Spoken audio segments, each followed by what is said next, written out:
XL bully dogs to be banned in the UK by the end of the year.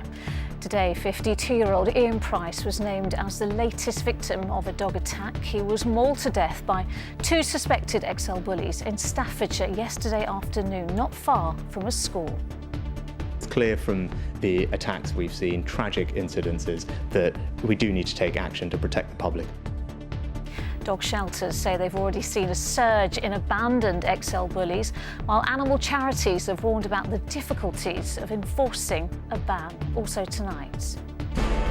Britain's biggest steelworks goes electric, but at what cost? 3,000 jobs could go at Tata's plant in Port Talbot.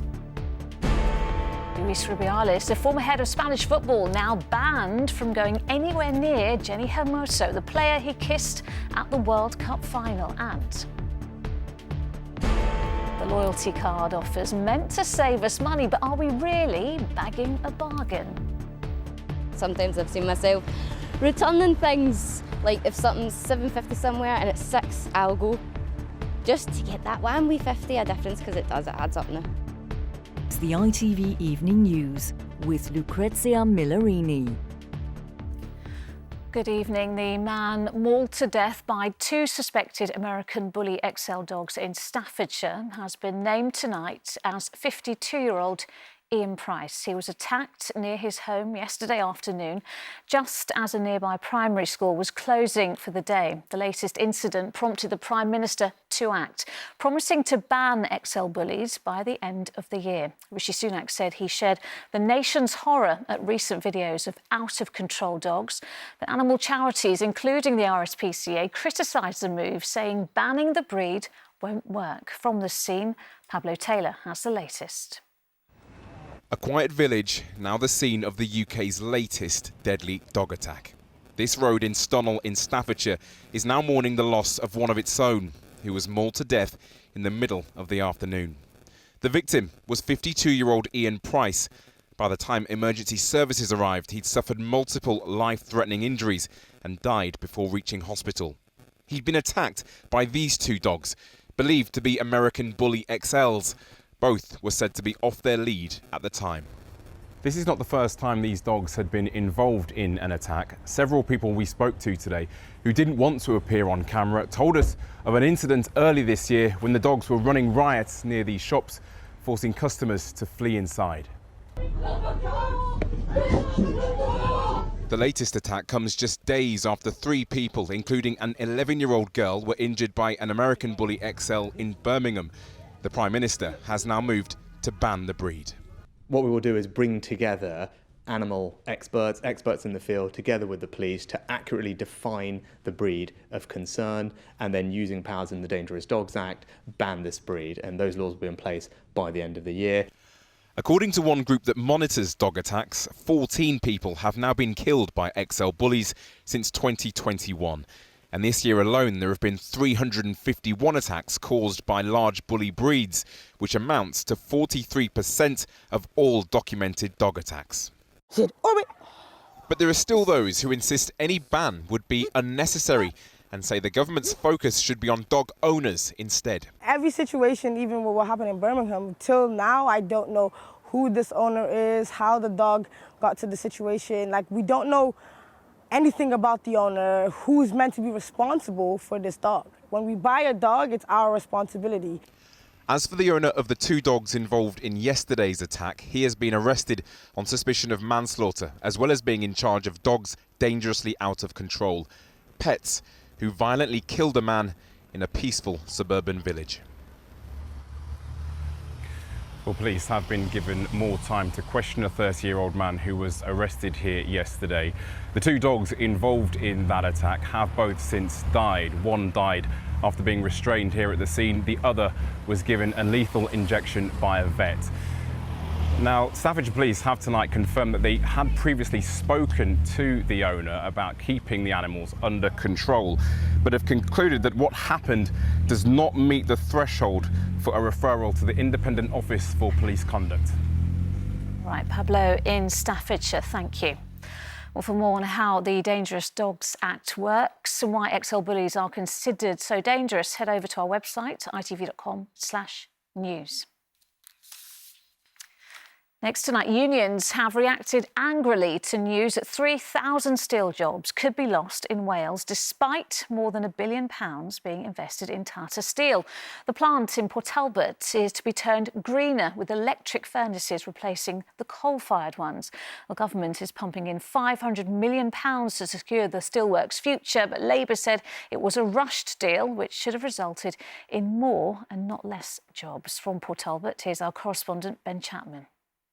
The UK's biggest steelworks is also one of its biggest polluters, but cleaning it up and protecting its future come at an equally huge price. I'm a steel worker through and through. I'm fourth generation, so it's all I know really. Ben Groves has worked at the plant since he was 17.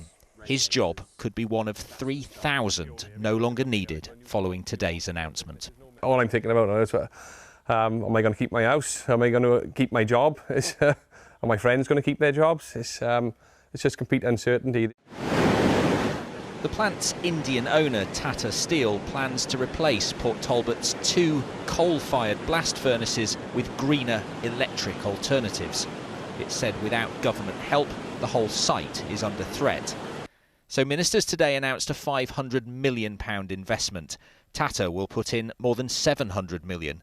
The government says this move alone will reduce the UK's industrial carbon emissions by 7%. But 3,000 out of Tata's 8,000 workers stand to lose their jobs. Is that a price worth paying? That's completely the wrong way to look at it. We are saving jobs which would have been lost. Without this investment, we would probably have seen the end of steelmaking, certainly in this part of the country, possibly in the whole of the UK. This is a transformation project. But critics say it's a missed opportunity. Electric furnaces don't just need fewer people, they can't produce the same quantity and quality of steel. Unions say the government is trying to do it on the cheap.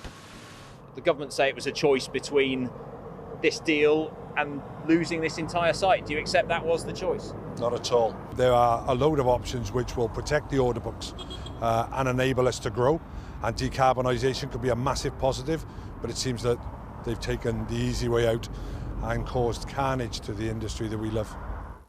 He says the effect on Port Talbot could be disastrous, a town and its economy dominated for decades by steelmaking. Today's deal does secure its future, but for the workforce, greener also means smaller. People here understand the need to decarbonise this plant, but while Tata and the government described today as a defining moment for the future of this industry, there is widespread disillusionment here, particularly among workers, at what they see as the government's lack of ambition and also the scale of the job losses ahead. Now, the Prime Minister tried to reassure workers today by saying the government would help those who lost their jobs to retrain. Labour said only the Conservatives could spend £500 million, making 3,000 people redundant. All right, Ben, thank you. Next to Libya, where authorities have tonight sealed off large parts of the city of Derna over fears of disease spreading among survivors. It's hoped it will help emergency workers try and locate anyone still trapped alive and bury the many bodies of the many victims. At least 11,000 people have died in floods, which caused widespread destruction. Survivors told ITV News about the wall of water which swept people off their roofs. Ian Woods reports. It's thought around 30,000 people lived in neighbourhoods which no longer exist. Whole apartment blocks in the city of Derna were washed away, along with those who lived inside them. It's now clear that most did not survive. In this CCTV footage, you can see the immense power of the floodwater as multiple vehicles are swept along roads. The height of the waves reached the 4th floor, and we could see it close to us. The waves swept people away from the top of buildings, and we could see people carried by the floodwater. My neighbours were swept away from the roof, all together. It is a massive disaster. Civilians have been told to stay away from Derna while emergency workers search for the dead. The city had been cut off from the outside world for days because of the damage, but now that mobile phone networks have been restored, there may be hope of finding some survivors. Some of the survivors' messages say that they are in a specific place and are asking for anybody to rescue them, but the rubble is an obstacle between them and the rescue teams. Realistically, though, the majority of the work is to recover the dead. The tide has been bringing them back to shore days after they were swept out to sea. Bodies are scattered everywhere, and the beaches are now teeming with corpses. We're still in urgent need of another technical crew to help recover these bodies and prepare suitable places for their proper burial. The storm which caused the flooding was immense, but the city should have been protected by dams on the outskirts. Instead, they crumbled after years of neglect. This man lost his son, daughter, grandchild and many other relatives and says that there was no preparedness. He blames the authorities. Who to blame, though? The parliament in the east of the divided country who stood in silence to remember the dead? Or the leaders of the so-called unity government in the capital Tripoli, who said nobody mentioned there were problems with the dams until after they collapsed? Dealing with the disaster may help bring Libya's warring sides together, if only temporarily. Ian Woods, ITV News. Reaching the city of Derna has been difficult for both aid organisations and journalists, but our correspondent Emma Murphy and her team have made it to the city to see the scale of the destruction. This is the city of Derna, or what's left of it after the tragedy of the weekend. This part of Libya was hit by Storm Daniel. There was a huge amount of rainfall in the space of just a few hours, and that overwhelmed the dams. And if you just look over here, you'll get an idea of just what this region faced. Up here in the hills, 2 dams were built in the 1970s. They were meant to protect this area from flooding. But given the weight of the water and the lack of maintenance of those dams, over the weekend they gave way. And that meant that 1.5 million tonnes worth of water poured straight down the valley into the city, into the homes below. Now, what has compounded the situation is that people were told to stay in their homes whilst the storm took hold. Many did want to evacuate but couldn't because they were warned that the authorities were on the streets and they put a curfew in place. So when the torrent of water came down 50 metres wide with waves of around 7 metres high, many people simply died in their own homes and then their bodies were washed out to sea out there on the horizon. That is, of course, causing huge frustration in this region, especially as the death toll mounts. It's thought that there are over 5,000 people whose bodies have been recovered so far, and many, many thousands more still missing. It is a constant operation out here to try and recover the dead. There is some hope that some people might still be trapped in their homes and could be found alive, but that hope is dwindling as every day passes. Emma Murphy reporting from inside the city of Derna in Libya. We'll hear the father, stepmother and uncle of 10-year-old Sarah Sharif appeared in court this afternoon accused of her murder. The court heard how Sarah's body was found by police lying fully clothed in the bunk bed of her Surrey home. A post-mortem found she'd been subjected to multiple events of violence. Well, Sejal Carrier was in Guildford Magistrates Court earlier. And Sejal, what happened at the hearing?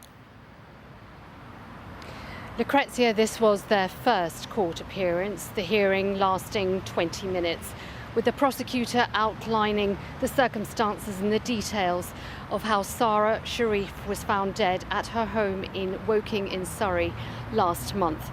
That she had healed fractures and multiple and extensive injuries, but that her cause of death was yet to be established. We also heard that police officers found her body in an upstairs bedroom, lying in the bottom bunk of a bunk bed underneath a blanket. In the dock, her father, Urfan Sharif, who spent much of the hearing with his head bowed down. Also there, her stepmother, Bainash Batul, and her uncle, Mr. Sharif's brother, Faisal Malik, each flanked by a prison officer, all charged with murder and causing or allowing the death of a child. An Urdu interpreter was translating what was being said in court. All three had travelled to Pakistan the day before Sara's body was found, arriving back at Gatwick Airport on Wednesday evening via Dubai, where they were arrested by police. Today they were remanded in custody until their next court appearance, which is scheduled to take place on Monday at the Old Bailey.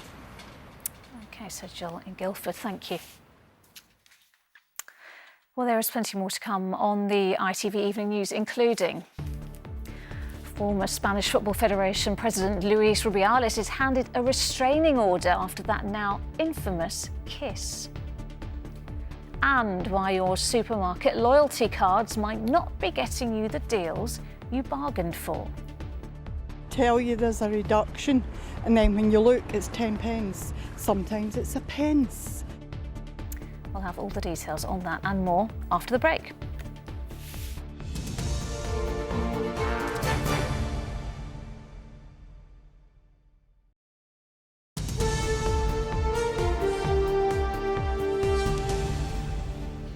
Hello and welcome back. Former Spanish FA President Luis Rubiales has been banned from going within 200 metres of World Cup winner Jenny Hermoso. A judge made the order when Rubiales appeared in court and denied sexually assaulting the Spain player by kissing her. Rebecca Barry has more.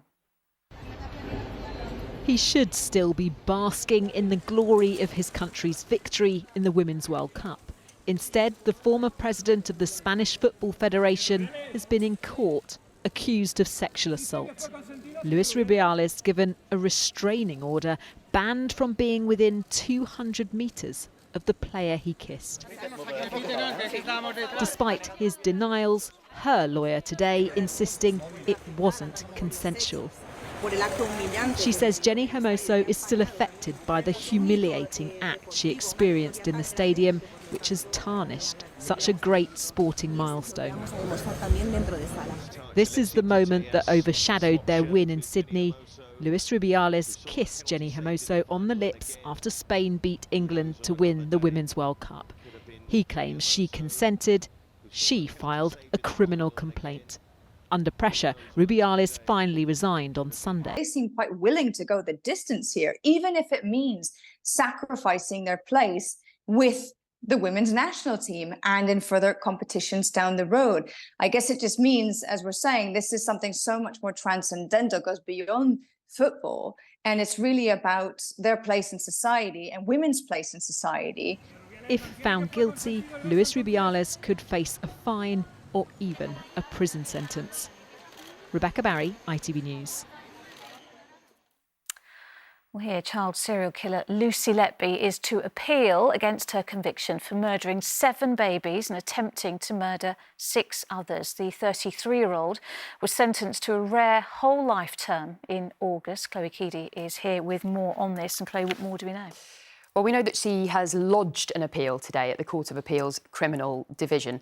And what that means is she doesn't just automatically get an appeal hearing. There's a process where a judge has to consider the application and decide whether or not he or she thinks there are grounds. If they do think there are grounds, then it would go to a full hearing at which Lucy Letby and her lawyers would have to convince the Court of Appeal that her conviction is unsafe. Lucy Letby, as you say, was given a whole life sentence after being convicted of murdering 7 babies and attempting to murder 6 others on the neonatal unit where she worked. She has always claimed she was innocent. Her defence team tried to argue that the evidence against her was circumstantial, but the prosecution argued that the evidence against her was overwhelming, and ultimately the jury agreed. You may remember last month Lucy Letby refused to appear at her own sentencing, something which caused a huge amount of upset for the families. It seems she has now decided she does want another day in court, and it will be up to a judge to decide whether there are grounds to give her one. All right, Chloe, thank you.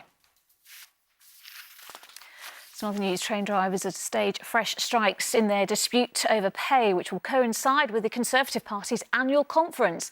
ASLEF has announced members will walk out the day before the conference starts on September the 16th and October the 4th, the final day of the event. 2 councils in London have warned children who have not been vaccinated for measles may be asked to isolate for 21 days if a classmate becomes infected. Authorities in England say the rate of MMR vaccine uptake sits at its lowest in a decade. And the O2 Brixton Academy will be allowed to reopen after councillors voted to restore its licence. The music venue in South London has been closed since December after 2 people were killed in a crash.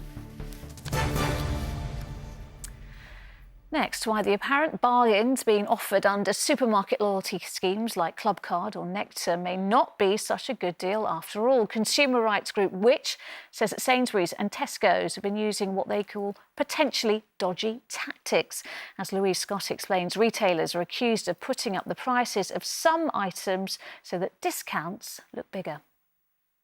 When it comes to grocery shopping, we're all aware of the rising prices, so any offer can really help to reduce the weekly bill. Some supermarkets discount through loyalty schemes, but are these promotions all that they seem? Do you think the deals are good? It used to be good. I don't think it's just as good as what it used to be. It's getting pretty bad. Sometimes I've seen myself returning things, like if something's $7.50 somewhere and it's $6, I'll go just to get that one wee 50 a difference, because it adds up now. They tell you there's a reduction, and then when you look, it's 10 pence. Sometimes it's a pence.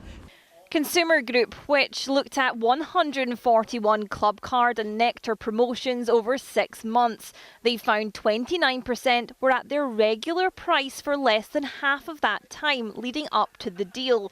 But Tesco and Sainsbury's have said that Which have not taken inflation into account and that their regular prices have remained competitive.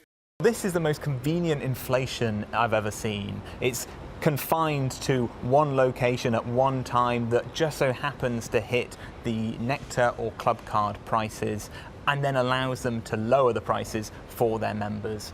That, to me, is not a good excuse.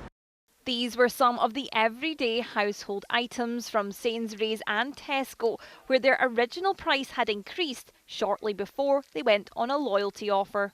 We checked some of the current Clubcard deals on offer and found that this pack of Maltesers was £3.50, reduced to £2.50 if you have a Clubcard.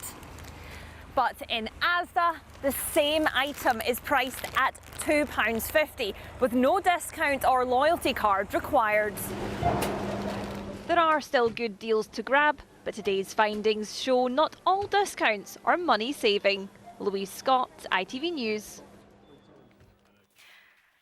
And we've done a comparison of loyalty cards and have some tips on how to maximise savings. You can find them by scrolling down to the news section on ITVX. Now it's just coming up to 7. Here is what's still to come. New details emerge about staffing levels in Wandsworth Prison on the day a prisoner escaped. Time to slow down. Wales prepares for a 20-mile-per-hour speed limit on a number of roads. I think we should make it slower because some cars are going to be crashing and things. I'm back! Some things never change. The return of Ramsay Street, but will Neighbours fans become good friends with a new way of viewing the soap?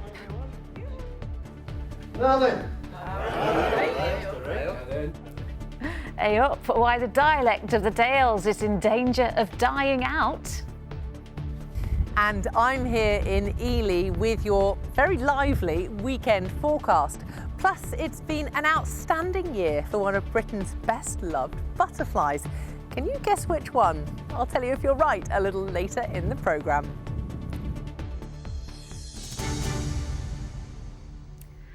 But first, victims of a psychopathic prison guard who subjected child inmates to vicious beatings and brutal abuse have told ITV News about their long fight for justice. Patrick Devaney led a reign of terror at Eastwood Park Juvenile Detention Centre in Gloucestershire during the 1970s and 80s. A court heard how he used cricket bats, a metal ruler and a rubber hose he called Mabel to inflict punishment. Now 81, he was finally convicted for his crimes and was today sentenced to 3.5 years in jail. A judge described him as cruel, evil and the worst kind of bully. Well, after years of silence, 3 survivors have bravely spoken to ITV News about Devaney's sadistic abuse. They told Robert Murphy about the horror they faced and how it stayed with them all their lives.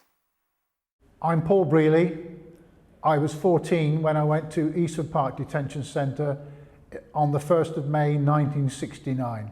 I am Ian Llewellyn and I was sent to Eastwood Park age 16, 1976. I'm Alan Andrews. I went there age 14, March 15th, 1977. We all knew he was guilty. This is the first time these three former inmates have met. They went to Eastwood Park Detention Centre at different times for different minor offences. But their recollections of the regime have chilling similarities. As soon as you walked in the door, you knew you'd entered the gates of something, because it was just a huge shock to the system. You were screamed at, shouted at, pushed, prodded. We were made to strip naked. 14 years old? 14 years old. We were put in a bath, a hot bath, with carbolic soap. I was a child and it just traumatised me. So a switch went off inside me to shut myself down. From then on? From then, there was a couple of events in the detention centre which lasted for another 16 years, where a switch went and said no one's seeing Alan again. From the mid-1960s, for 30 years, Eastwood Park near Bristol was a detention centre for boys aged between 14 and 17. Now, many of them remember it being a brutal regime, but of all the officers who worked here, one stood out: physical training instructor Patrick Devaney. A recent trial heard he organised a game so violent it was called Murder Ball. He would pit older boys against younger ones, big ones against smaller ones. He racially abused black teenagers. Devaney is now 81 years old. He was sentenced at Bristol Crown Court today. Earlier this year, a jury convicted him of misconduct in a public office for assaults against 22 teenagers on his watch, including Alan, Ian and Paul. Devaney was a complete psychopath, sadist, and got pleasure in humiliating young kids. He would physically attack you with medicine balls, drop medicine balls on you when you were doing sit-ups. He had a bat he used to hit you with. He used to cut the electric flex, and there was a thick electric flex that was mentioned in the trial, and he used to get you to hold the monkey bars, I think they're called monkey bars, and he'd smack you on the backside with that. I've only got flashbacks of when he punched me, but I've seen I've seen terrible things. Younger boys crying. Devaney was at Eastwood Park at the time of Home Secretary Willie Whitelaw's policy of the short, sharp shock for teenage convicts, tough treatment to discourage reoffending. Paul, Ian and Alan say this gave more sadistic officers like Devaney the green light to impose brutal violence, in effect state-certified torture, on a generation of boys. But it was meant to be a place where you were rehabilitated. I struggle with this because I don't know whoever came up with the idea of re-traumatising already traumatised kids, because most of the kids who went there were messed up anyway. I suffered from mental illness over the years, alcoholism up until 1990. It affected my life without a shadow of a doubt. All of these former inmates have gone on to live successful lives. They say that's in spite, not because of, the brutal treatment they received at the hands of Patrick Devaney. I didn't have any angry thoughts, vicious thoughts, vengeance thoughts. I just felt sorry for the other boys, because my life is based on I forgive the guy, and that doesn't forgive him, but it empties him out of my head. Tonight, these former inmates say they have justice, and other police forces are looking at other detention centres to see how far other officers went during the time of the short, sharp shock. Robert Murphy, ITV News. Well, Robert is at Eastwood Park for us tonight, and Robert, many of Devaney's victims were in court today to see him face justice finally. That's right. There was high emotion indeed in court today as victim after victim stood up and told Devaney face to face the impact of his abuse here in the 1970s has had on their lives. And as tears rolled down their cheeks, he just sat there in the dock looking straight ahead, impassive. His defence barrister stood up and described him as an upstanding member of the community, as a beloved husband and father and grandfather. But the judge said, well, yes, but these people don't know what he did in Eastwood Park in the 1970s. The judge told Devaney, "You thought the sins of your past would never catch up with you." And he sentenced him to 3.5 years in prison. He said to him, "You were a cruel man who derived sadistic pleasure from routinely abusing boys under your responsibility." So tonight, a man who spent so long abusing boys here at this detention centre is beginning his own spell behind bars as an old man, and the irony is not lost on any of his victims. All right, Robert, Eastwood Park in Gloucestershire. Thank you. Right, let's get an update on what is making the news tonight. And the Prime Minister has announced plans to ban American XL bully dogs by the end of this year. The news came just hours after a man died after being attacked by 2 dogs in the West Midlands. 3,000 jobs could be lost at Tata Steelworks in Port Talbot. That's despite the government investing £500 million to help keep the plant open. Former Spanish FA President Luis Rubiales has been banned from going within 200 metres of World Cup winner Jenny Hermoso after a court ruling in Spain. 80 prison officers were not at work on the day Daniel Khalif escaped from Wandsworth Jail. The government minister has revealed it means just 61% of staff were on duty at the time. The government says the staffing level wasn't found to be a factor in the incident, but prison governors said in some jails it borders on being quite dangerous. Amy Lewis has more. 9 days ago at Wandsworth Prison, there wasn't just an inmate missing, but dozens of staff. The government has admitted that on the day Daniel Khalif escaped, 80 prison officers didn't turn up for work. Now questions are being asked about whether one led to the other.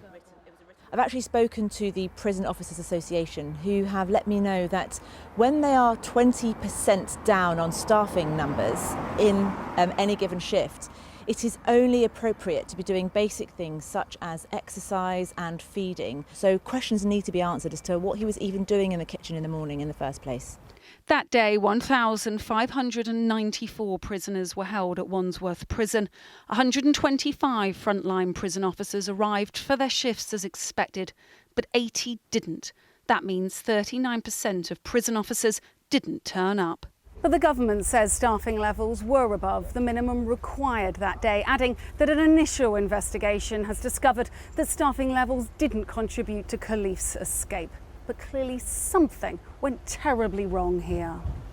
The Prime Minister wouldn't comment specifically on staffing at Wandsworth, but says the government has increased the number of prison staff nationally. Since 2017, when it comes to number of prison officers we have 4,000 more prison officers than we did then. So we are putting more prison officers in. With the particular circumstances of what happened at Wandsworth, what the Justice Secretary has done is initiated an independent investigation. Last year, the Chief Inspector of Prisons found 31% of staff at Wandsworth Prison were either off sick or unable to fulfil their duties. What we see is the knock-on effect of not having enough staff and of prisons becoming more overcrowded, which is prisoners locked in their cells with not enough to do. And the danger then is that we just increase the revolving door of people coming out, offending and going back into prison.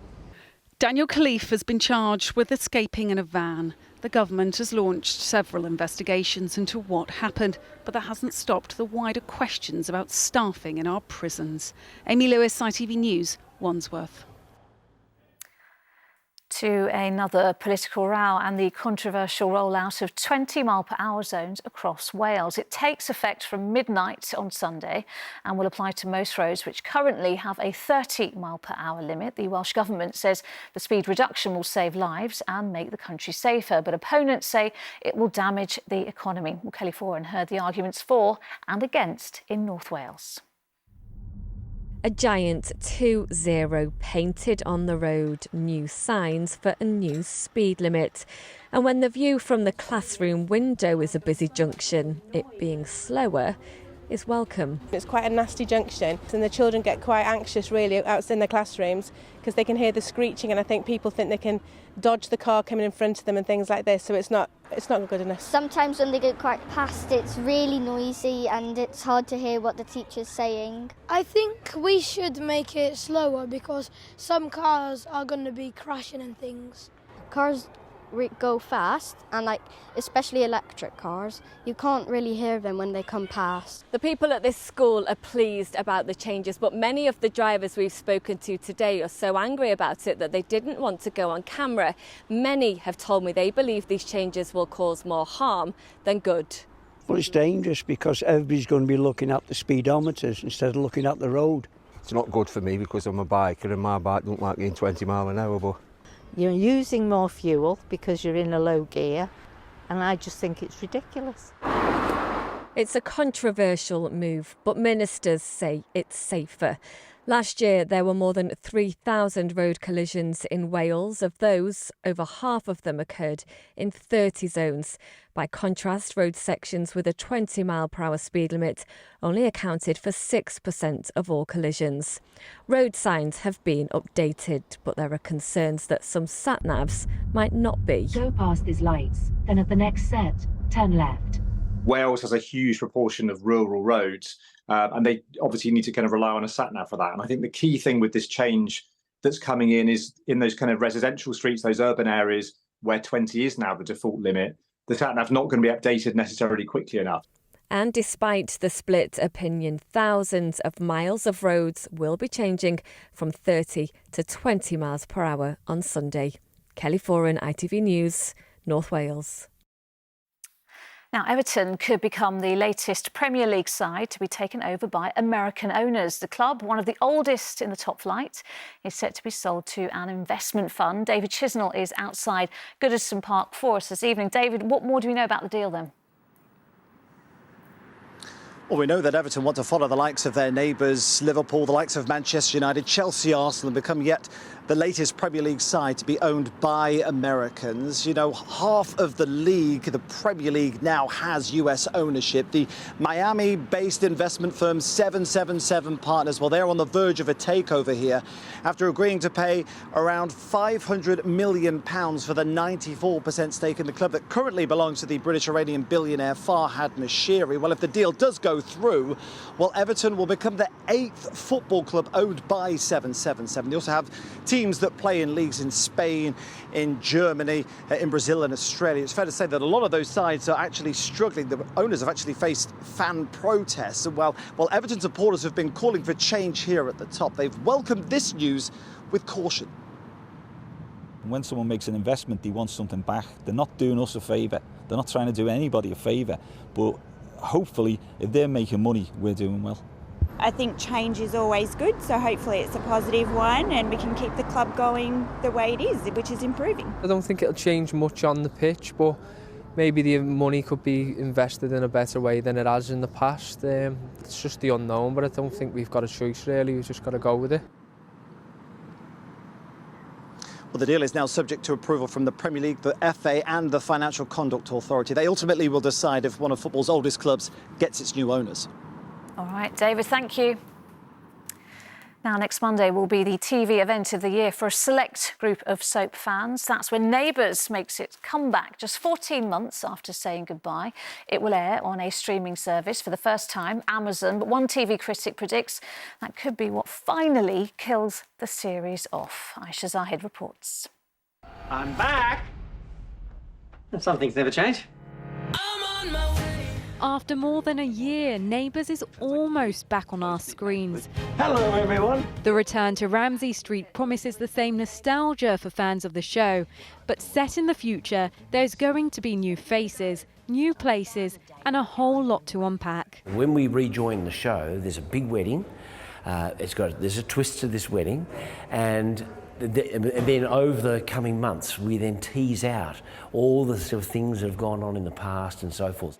As some fans get their own taste of Erinsborough, they share why the show's return is so special. The storyline is very addictive, it's very well written, and so I'm very excited that Neighbours is coming back.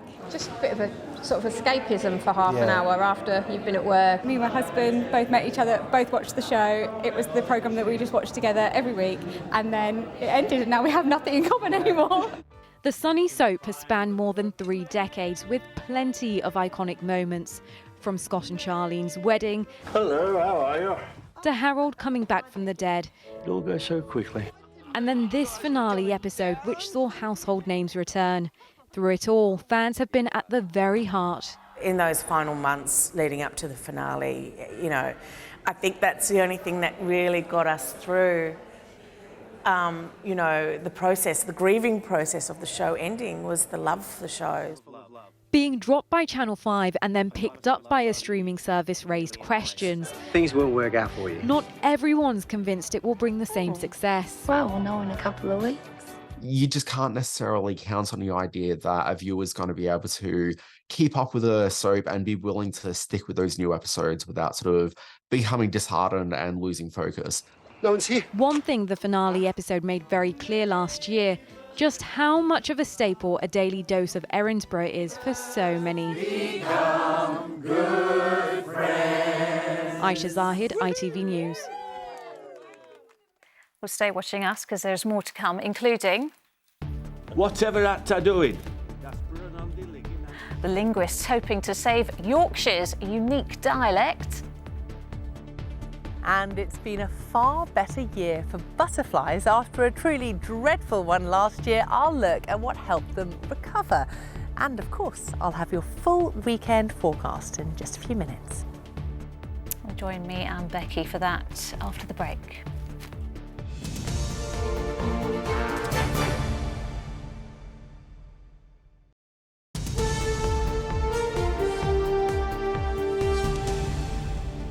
And welcome back. Time now for the weekend weather. And Becky is in Ely in Cambridgeshire for us tonight. And Becky, some good news today about the UK's native butterflies. Yes, that's absolutely right. Welcome to Ely Cathedral. This incredible building is nearly 1,000 years old, and amazingly it's the third longest medieval cathedral in the whole of England. But it's not just the cathedral that's been fascinating us today. These tranquil grounds are absolutely teeming with butterflies, but as you say, it's no surprise because there is good news for butterflies this year.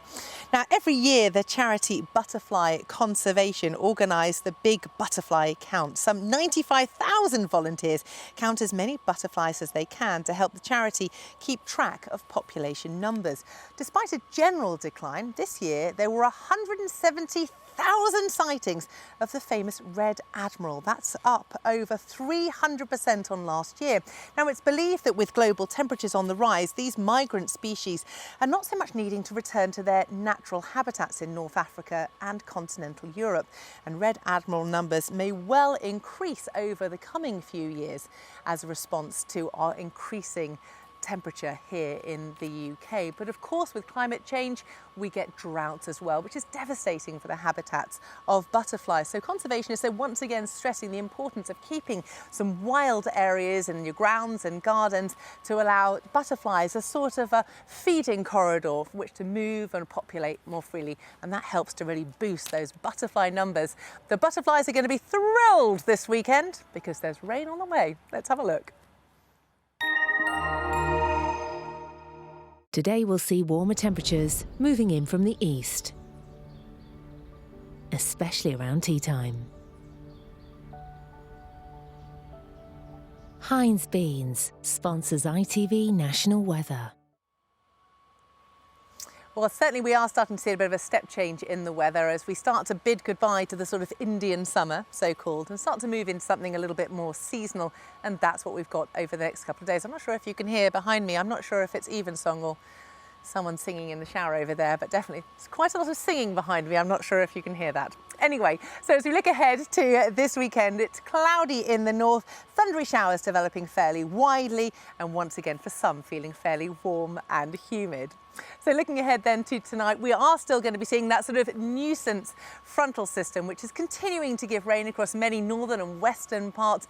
It is slowly starting to fragment though, and further south, once again, we're hanging on to something fairly humid. Further north of that, it's a mixture of dry conditions, but also something a little bit fresher as well.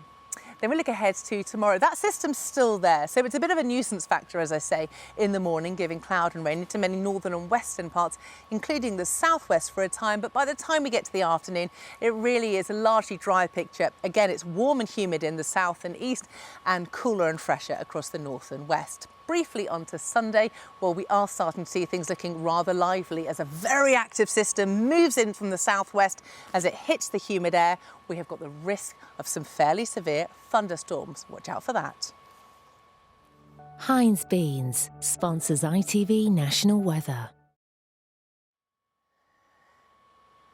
So definitely some opportunities for gardening this weekend, and don't forget to leave some wild spaces, which is music to my ears and apparently theirs as well. I don't know about you, I'm not a good gardener, but I'm amazing at rewilding. Back to you. All right, Becky Neely in Cambridgeshire, thank you. Finally tonight, the efforts to keep the Yorkshire dialect alive and well. Special language classes are being held in the historic county over fears it will disappear forever. It uses many Old English and Viking words and may seem impenetrable to outsiders. Well, Michael Billington went to Keighley to hear how Tyke should be spoken. Come on, Casper, don't stand there like a nail. Here's a nail. Come on. The classic Yorkshire film Kes, proving they've got away with words in God's own county. They're just not always the kinds of words you might expect to find in a standard English dictionary. Now then. In fact, here in Keighley, on the edge of the Dales, the dictionary's been ditched in favour of something, well, a bit more Yorkshire. They'll be capped if they're wackens up in the morning a dead man, said his wife. Well, it's so expressive, isn't it? So wonderful. Nothing fancy. It can be, Yorkshire folk can be a bit blunt, but they're good-hearted. And this broad Yorkshire, this Yorkshire dialect that we're so proud of, will disappear unless we do something about it. Whatever that are doing. And so these linguistic lessons in Tyke, speaking, reading and writing, are designed to keep the language alive. You see how much they enjoyed speaking broad Yorkshire, can't you? The people who are here today, they just love it. God forbid you go down south somewhere and say to somebody, put wood in toil. I mean, nobody will understand what you're talking about. Well, that's dialect. It's restricted to a particular area. When it gets to a point where other people cannot understand it, then it is a separate language, yes. In a place that's fiercely independent, there's also a fierce defence of the Yorkshire lingo. What I'm really minded about is whenever you hear a Yorkshire accent on telly, who are we? We're manual workers, we're a bit short of a shilling. Can we have a few educated Yorkshire folk? Well, I was born in Keighley, born and bred, but I ain't got a right strong accent on us because I've lost it a bit. But I'm trying to catch it.